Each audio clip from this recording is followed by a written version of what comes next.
Hey guys, we're gonna go take two on this one. Anyway, so today we're talking about gamification and how it helps your business. And we have Daniel Doan, who's a growth marketer who started his adult career in gaming. He was a gaming developer, learned that he had to market his own game once he finished it, sold 500,000 copies, and then since then has been a growth marketer. He has his own consulting company. And Daniel has talked to me about gamification and user journeys and how it's so important to make sure that your user journeys for your customers or prospective customers is not only fun and engaging, but a path that makes the customer feel like they chose to sit in the driver's seat. They feel like they have more control over what's going on in your company. Daniel is signing on, so I'm going to invite him right now, and then we're going to get going. I'm adding Daniel. Add Daniel. All right, so he's on his way. And while he joins, I'm going to do another quick intro. We did it the first time, but I want to do it again. He's a growth marketing specialist. He has helped hundreds of growth marketing campaigns, as well as spoken at Google, South by Southwest, TwitchCon, sorry. Hey, oh, Daniel's here. Sorry. What's up, man? Hey, hey. Yeah, right, my audio was like messing up earlier because I don't know why, but Bluetooth wasn't really connected to my phone. So yeah, problem, see, that's why I hate Bluetooth. I don't trust Bluetooth. I like use wires specifically because I'm like, I just don't. First of all, it's a battery drainer for me in my experience, but other than that, but thank you again, Daniel, for taking the time to chat with us, to be online and live with us, making sure that anyone who asks some questions will get some answers. That's the best part about this Workonomy discussion. I kind of gave a little bit of an introduction, but Daniel, can you tell us a little bit about who you are and how you've come to be, a growth specialist? Sure, awesome. Thank you so much, Jason. So essentially, back in college, I was working on this game called Sanctuary RPG, and I was super into software development back then. And I really wanted to turn that into some kind of career. I didn't just want to keep it as like a hobby project. But I kind of realized that, I needed to pivot away from, actually just doing the development to doing the marketing and the growth if I ever wanted it to actually take off, because like back then it was just me and like a couple other guys, and like we didn't really, I guess, know what we were doing in terms of marketing. So I had to pivot away from software development into marketing, reading, thousands of articles, watching hundreds of videos, like I was subscribed to, I think, 10 different marketing podcasts, and I made like a full pivot over to marketing, and lo and behold, I ended up shipping over 500,000 copies of my first game, Sanctuary RPG, and I was like, whoa, this is crazy, marketing actually took me from like a nobody to someone who actually, has put my creation into the hands of so many people, and I was like, whoa, like I can help more people with this. So then I pivoted from that to being like a game development, publishing, and marketing studio, helping other game developers, such as myself back when I first started, get more traction and more people playing their games, and then like it kind of snowballed from there. And these days, like I'm helping out small businesses and like just people who have something to like share to the world, Mm-hmm. but they either need like marketing support, marketing help, or some kind of marketing strategist to like help them with that, since not everyone has the time or the energy to pivot away from operations to marketing. Well, what I was going to say, your specific professional journey is unique in that way, where I feel like a lot of people decide maybe I'm going to hire on a marketing specialist or something like that. You took it upon yourself to learn this stuff, which is difficult for people starting a business, right? Because they have so many things to juggle. But I wanted to ask, how were you able to, make that pivot from a software gaming developer to marketing? Because those are entirely different avenues. So how are you able to kind of make that transition? So I feel like I took kind of the same approach when it comes to like learning, since I I started out, not knowing anything about code, not knowing anything about, proper coding, clean code, how to, structure classes and all that. And I basically just, combine different channels to like learn, right? Um, so it's not so it's not elegant or practical to just like read a couple books and then like, oh, like I know this, right? So it's all about like combining like reading, watching, doing, learning from others, getting a mentor, and just really, I guess, immersing myself in the whole community, of other digital marketers, and just like learning from them, and like applying principles from like other verticals to marketing video games. And so I guess the process was just me trying to dig as deep as I could with the resources that I had, and just try to do the best that that I could do given my situation, because like I was writing code for like maybe 10 to like 12 hours a day, and and like I felt that, oh well, like there was kind of diminishing returns after a certain point, because hey, like if I had this really awesome game, but I didn't know how to market it properly, that would be basically just me kind of wasting my time, because the whole point of making my game was to so like have people experience it, and so Right. what like better all way? products Yeah. and services. Yeah.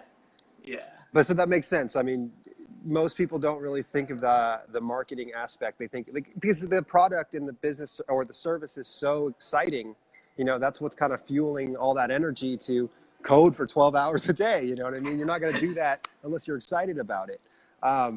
So, okay, cool. I want to shift into gamification. It's a word that I not only just mispronounce all the time, but it's also a word that's kind of a buzzword in terms of business growth, the business world in general. So let's just tackle the term gamification. To you, what is gamification for a business? So for me personally, I feel like it's making the onboarding and retention process more fun and sticky and exciting. Not strictly transactional. So like for example, if you were to like go to like a coffee shop and you just get a coffee and then you leave, and then nothing else happens, like that to me feels like it's kind of missing that opportunity, right, for like a rewards program, like a loyalty program, like a re-engagement program, like a way to like make the experience more fun for the customer, while like really increasing the customer lifetime value for the business as well. So it's like Right. Kind of like a win-win situation for both parties, and the business makes more money, and the customer is like much more happier and more engaged with the brand. Gotcha. Okay, that makes a lot of sense. And you mentioned loyalty program. So that is actually, I was going to ask, if you could share a few examples of gamification loyalty programs. I don't really know many stores that I like to frequent that don't have something like that. They either have a an app loyalty program, or they have even the old-fashioned hole punch cards, right? Like, isn't that a form as well, where you buy 10 sandwiches, you get the 11th free? Like, that's part of it, right? Isn't that part of the same? It's the same idea in terms of a gaming process. It's not necessarily a game, but you are keeping score, right? And to me, keeping score is essentially, and I'm really simplifying it, is gamification. If people are keeping score and can see those scores, I mean, that's a leaderboard. And I think leaderboards also fall into that category. So I'm just wondering, in terms of gamification, what are some examples you can think of besides the ones I just spouted? Yeah. So I feel like one of the most well-known examples is the McDonald's Monopoly game. So So it's like basically trying to get people to like purchase over like a certain dollar amount to like get the most rewards. So like for example, if you were to just order like a burger or something, that you probably wouldn't get a Monopoly piece. But if you got their fries, with the high profit margins, then you get 2 Monopoly pieces, something like that. So it's just like the business is trying to like incentivize items that have the highest profit margins by like rewarding the customer more, right? So it's Gotcha. So it's all about like just trying to like elicit the desired action by kind of baiting people. And, Right. No, like, I get that makes sense. Yeah. No. yeah. For lack of a better word. Yeah. Well, what's interesting is I didn't even think of it that way. When you said incentivizing your best, your products that have the highest margin, right, of profit. I originally was thinking you use it to sell the stuff that isn't working. But now as I say it out loud, that probably wouldn't work, right? I just want to get this out in the air. You're saying it's better to incentivize something that's already pretty successful and already gives you already know what kind of ROI you're going to get from selling each one, right? French fries are not as expensive to make than a burger, I imagine. I don't know. I'm not a chef or something, but based on the contents of the food, I imagine French fries are cheaper to make because it's just potatoes. Anyway, I just think that's a really cool distinction, and I want to highlight, you're talking about incentivizing a product that's popular versus my initial reaction was incentivizing something that I want to sell, even though it might not be selling. So that would be a bad move. Would you say that would be an ill-advised move?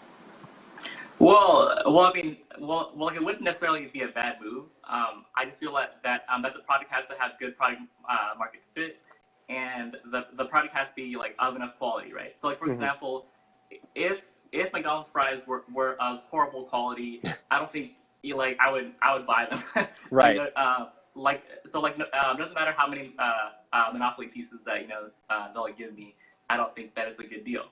So it's all about, I guess, pushing the right product to the right people, and then incentivizing them if you think that the product itself is actually worth purchasing. Gotcha. Okay, cool. I forgot that I wrote a few other examples that I thought were I'm trying to think outside the box in terms of gamification, but tell me, am I stretching it when I say that Facebook is has a form of that with the likes and the reactions?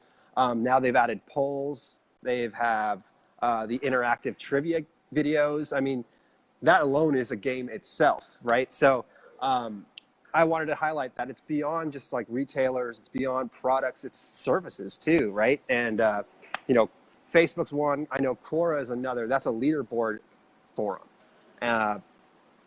Anyway, so and also we're talking about customer acquisition and retention, but I also know that I want to highlight that gamification is also something great internally for a business, right? I mean, you can really motivate your employees or your associates if you have sort of leaderboard within your industry, within your organization. Am I right on that? Yeah, absolutely. I remember back when I was working, IT. I used to work in the IT industry for a long time. It was there's a lot of like, hey, like, have you turned off and turned it back on again? And and I remember I was so like when I first got hired, this was like 10 years ago. I kind of realized that, oh, hey, like there's a leaderboard here.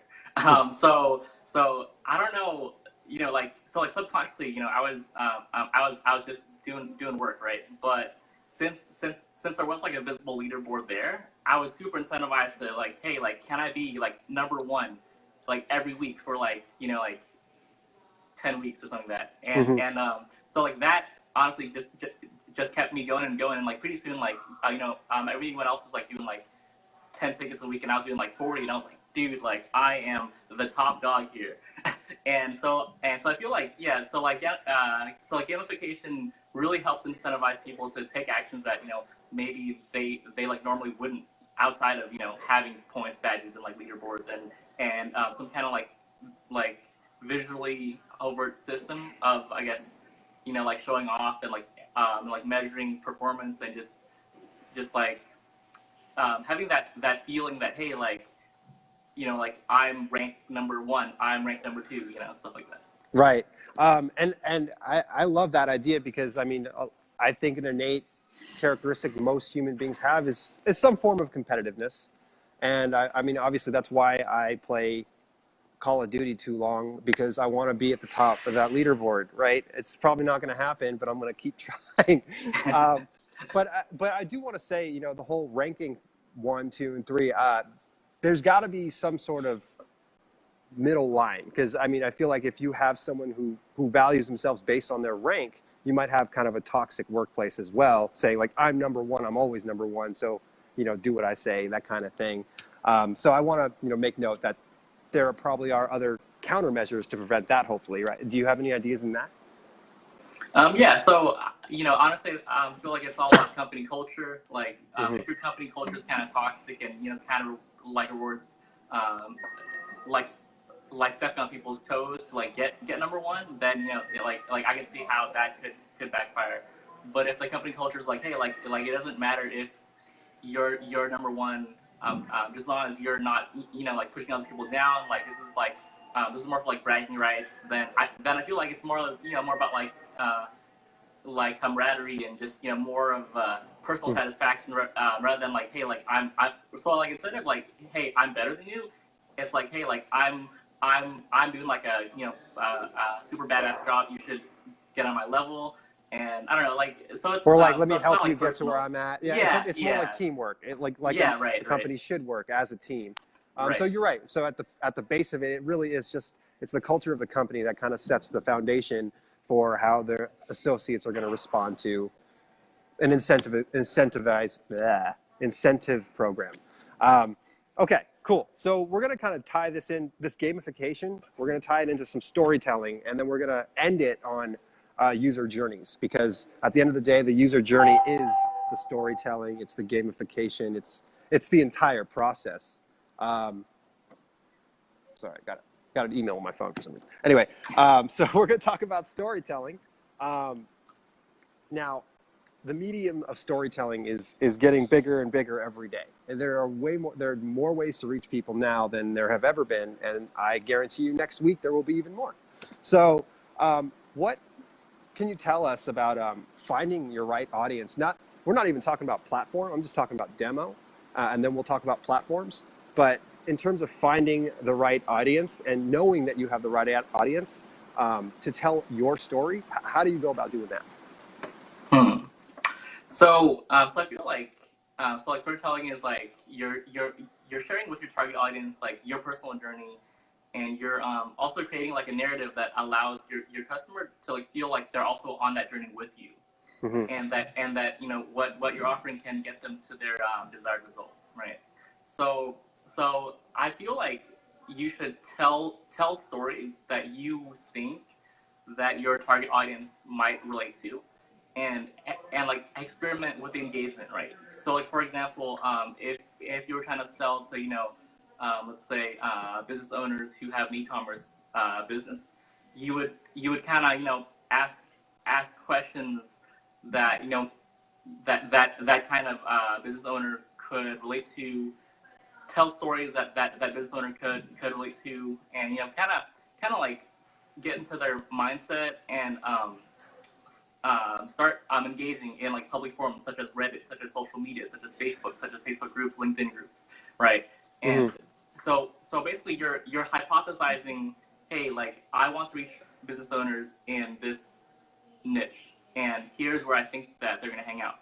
So I'm going to go there, and I'm going to start telling stories that they could relate to, and then once. So real quick, when you say stories, are you just talking about like personal, like just who you are as a person, or are you telling stories in terms of your business, or is it anything really? Anything that is relatable?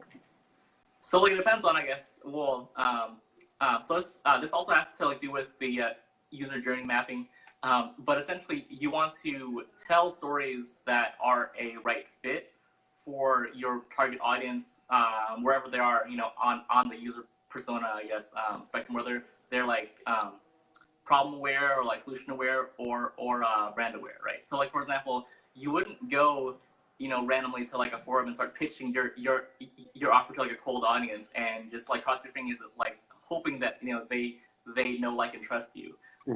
Or you wouldn't go on social media and start like posting stuff that won't really interest your target audience. So these stories can be personal narratives.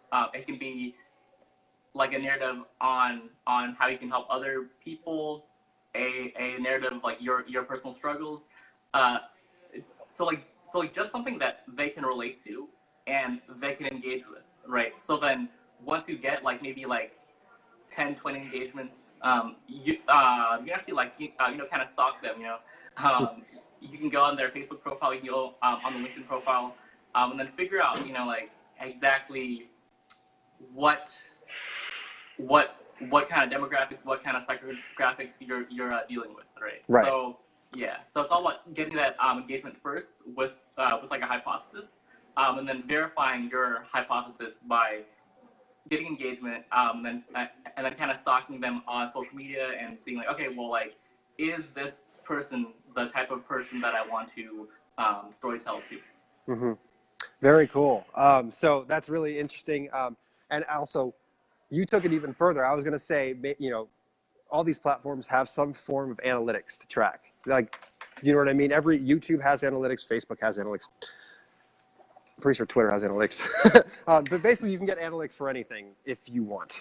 and it's kind of crazy because I've talked to a lot of people, and one of the biggest issues a lot of people that, like you have said, that you've encountered, people do things without measuring ever. And they kind of follow their gut. And maybe it worked the first time, but they didn't tweak that strategy for the next second, third, fourth, fifth time. You're relying more on your gut than you're relying on actual physical numbers that don't lie. And so I know that part of your journey, your user journey, is definitely adapted by the numbers that you're looking at. Am I correct?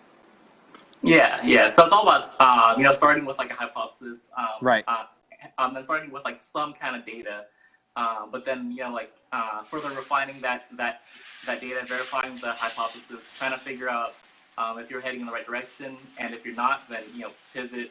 If you are, then double down. So it's all about like always trying to figure out if you're on the right path.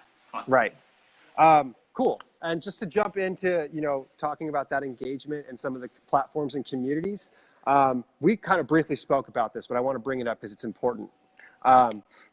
It's getting harder for people to tell stories in big communities, right? I mean, 4 years ago, and when I was managing big Facebook pages, it was so easy to reach anybody. It was insane.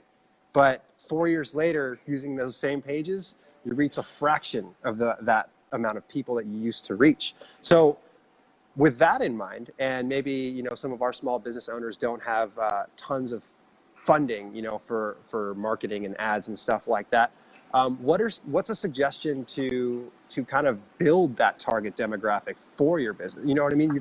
You could find one, but you could also build one now. So what are some tools to do that with? Yeah, so I feel like Facebook groups is like a good way to like do that, and and like you can even make your own Facebook group and then start like inviting people that you think might be relevant to your demographic, and it's all about providing like enough value, right? So so like let's say that you're trying to target people who are interested like in a particular like item. You would basically do that niche's, I guess, interests, and like what they're like looking for, and then find a way to like give that to them after they join your Facebook group, right? And so basically you're like providing value, but in order to like get that value, they have to join your group. And like I've seen this done over and over again, and it works really, really well. So you're talking about like let's say I've in a ton of Facebook groups. Workonomy has its own Facebook group, but like I've joined groups where they say we're going to give you this free playbook, like the social media. Let's just call it a social media playbook. All you got to do is join the group. Yeah, is that what you're talking about? Where like that huge incentive to be like, oh, I want that free product or free service, so I'm going to join, and then hopefully the engagement of the group and the content in it will keep them engaged and staying in there, right? Yeah, absolutely. So, so like a lot of people, make the mistake of, hey, like join my group, but it's like there's no value in there. Right. So like first, like you need to have basically like a lead magnet that's like powerful enough to get people in. Then after they're in, you have to like continue to like give them even more value, or else they're gonna leave. So, right. So it's all about like trying to give as much value upfront as possible. And then once you've identified that, you know, they're like showing you good buying signals, then, you know, you can pitch them with something that, you know, isn't free. Right. Oh man, my tripod keeps sliding very slowly. It's hilarious. It's actually not hilarious. It's annoying. But sorry. Excuse me. Okay, cool. So Facebook groups, great way to do it. Drop something kind of up front for people, and then make sure that you're not just abandoning them afterwards and still providing value. What would you say, like on a bi-weekly basis, a weekly basis, or just as much as you can? I feel like just giving them value maybe like a couple of times every week is pretty good. If possible though, like try to do it like once every day. So if you have the resources, you should hire like a community manager to you know, constantly be putting value in that group, because honestly it's a long-term play, right? You're gonna be nurturing these potential leads for a very long time. You're also gonna be building that, you know, connection with them and like legitimately helping them through their journey, you know, for a very long time, you know, increasing that, you know, like, know, and trust factor. Right. So, you know, at the end of the day, if you're giving them so much value that they feel kind of like indebted to you, then you have leverage as a merchant. I see. That's a really awesome way to look at it. And we're going to move right into user journey. Like kind of, we're going to try and sum this all up together and piece it together. And so what's going to, oh God, it keeps doing it. Sorry. I'm just going to drop it, and I'm going to drop my chair. That's what I'm going to do. Oh, it's almost as low as I can be. Okay, this is fine. All right. So, excuse me. So we're talking about something about starting. When you start, you want to validate the market that you're about to, you know, start talking to. And we talked about how you need, well, okay, we talked about data. We've talked about Facebook stalking. But what, you know, how else can you get feedback? Are there other ways to get feedback besides social media, if you will? I feel like surveys is a pretty good way to like get feedback. So like, for example, if you want to, I guess, sell like a certain item to a certain niche, it's good to like find a way to like get their email addresses, and then basically survey them after you give them enough value, right? So so, you know, give them something for free, and then use email marketing to like nurture them a little bit, give them value, and then ask them like a question via email, or send them like a survey via email, and get them to, you know, answer, hey, like, what's your biggest pain point with X? You know, like what are you looking for in terms of X, Y, and Z? In what ways can your life be improved if this happened, if that happened, right? So so trying to get as much information as possible by genuinely like building that email list, and then actually having like a back and forth email conversation with someone after they reply to you. Right. And you mentioned, so Facebook groups, a slow play, but I do agree it's a long play, but it's a play that could potentially keep you customers for life, because like you said, you've nurtured them for a long period of time to the point where they probably feel like they owe you something. So at the very least, they'll probably at least refer you, right? You're saying, right. And so that's a great way to also kind of do your own, have some marketing, is just to have people like your product, like not even your product. It's beyond the product, right? It's beyond the service. You're kind of creating a culture in your group of helping people. And I think that's incredibly important, because that's a motivator. It gets other people to want to do what everyone else is doing in this group, right? Maybe I've seen groups where they say, you know, I can't think of the acronym, but it's today let's just talk about, you know, all the successes we've had as business owners in this group. And then, you know, one person chimes in, which then turns into 3 people chiming in, which turns into 10 to 20, 50, whatever it is. And not only will you have an awesome, engaging post, which makes everyone in the group see it at some point, you're also going to have a list of businesses, right? I mean, you're going to have a list of businesses, so you know exactly what they do, and you might have an idea of who they're targeting. And now you might have this community that can work together. And that's always my end game, is to have a community that works together, because what is it? The sum of the parts is not as big as the whole, or something like that. I need to work on my quotes. But okay, so I want to talk about one more thing. We talked about data, and we talked about using that data to to identify your target audience and to know what to tell them. But we also talked about using the data to make tweaks to your service or product also, not being stuck in your vision and just thinking you're right rather than listening to the actual customers. I know it sounds obvious, but it's something that's super important, which is listening to your customers. So can you give us a little tidbit about, using data to tweak your product or service?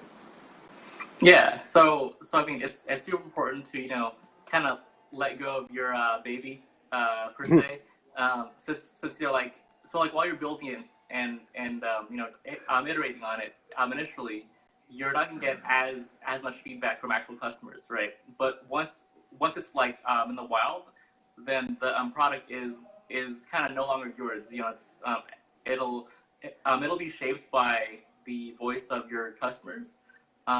Because that's what they want the product to eventually look like, and that's what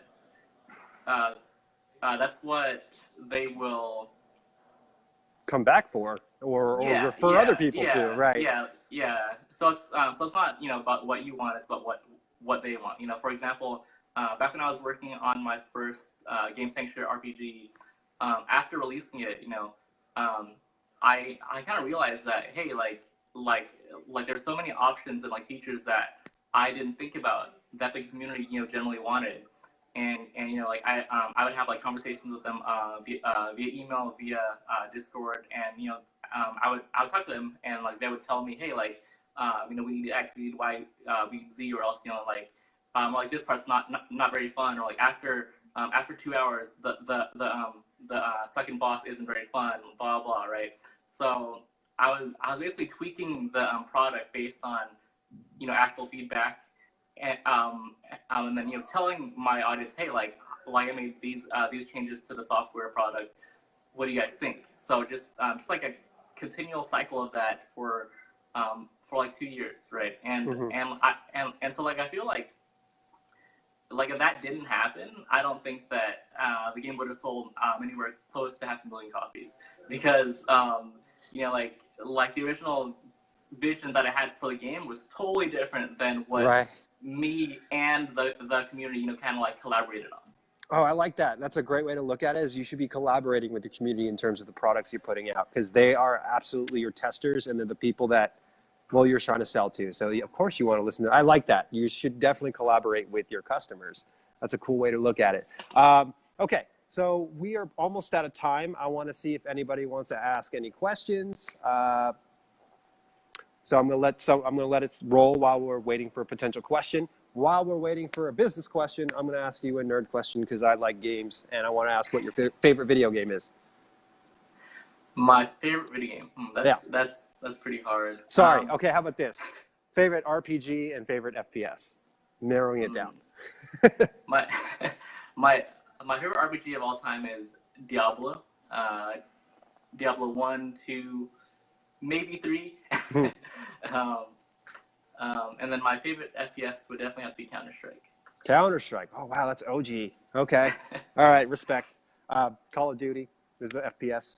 The newest one, not the last like 4 years.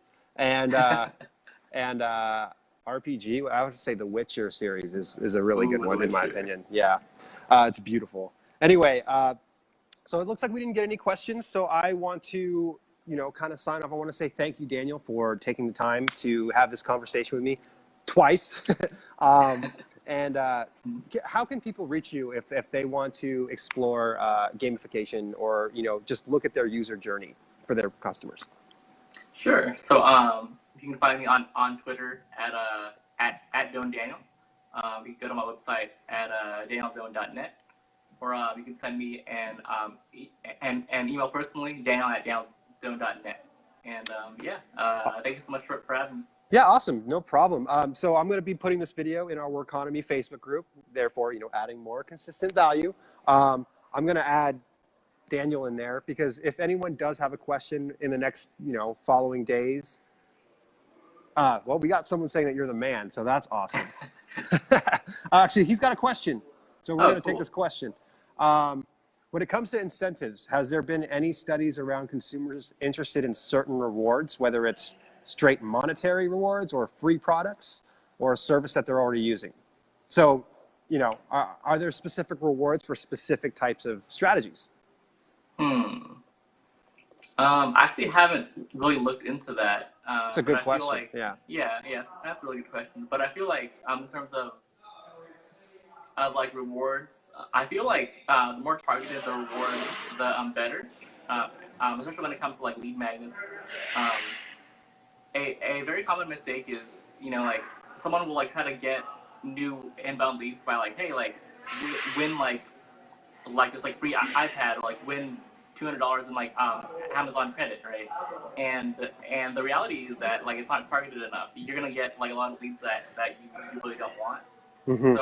So I find that for like loyalty rewards or just any kind of like lead magnet, you definitely want to be super targeted and give value that's relevant to only that buyer persona and like no one else.